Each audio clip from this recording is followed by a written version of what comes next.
Un haut gradé de la GRC n'aura aucune sanction après une plainte pour inconduite sexuelle. En 2022, une étudiante universitaire travaille à la GRC à temps partiel dans le cadre d'un programme d'emploi fédéral. Au travail, elle rencontre un sergent d'état-major qui a environ le double de son âge. Radio-Canada a décidé de ne pas dévoiler d'informations qui permettraient d'identifier cette femme-là. C'est pour ça aussi qu'on ne nomme pas le sergent d'état-major. Il l'ajoute sur Facebook. Il commence à lui envoyer des messages tard le soir, des messages qui deviennent avec le temps de plus en plus suggestifs.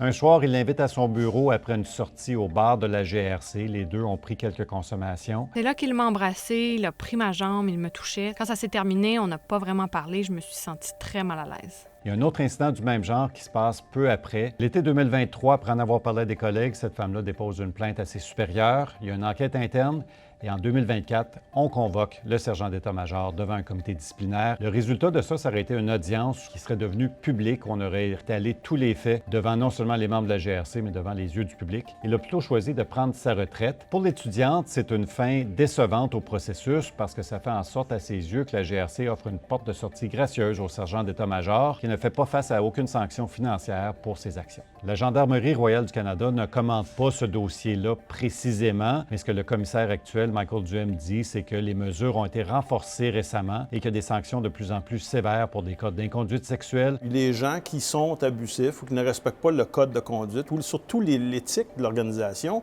je ne les veux pas dans l'organisation. Cette histoire-là est surprenante parce qu'en 2016, la GRC a offert des excuses aux milliers de femmes qui ont été victimes de violences, de harcèlement, d'abus au sein de la force policière. Il y a eu des compensations qui ont été offertes à plus de 2300 d'entre elles. Ça a coûté 125 millions de dollars. It's the same story that we've heard time and time again. To have it still happening, it just shows just how toxic it still is. Moi, j'ai une fille dans l'organisation et je n'aurais pas supporté qu'elle vienne dans l'organisation si c'était aussi toxique. Radio-Canada a contacté l'ex-sergent d'état-major. Il a vu notre courriel, mais il n'a pas répondu à nos demandes de questions.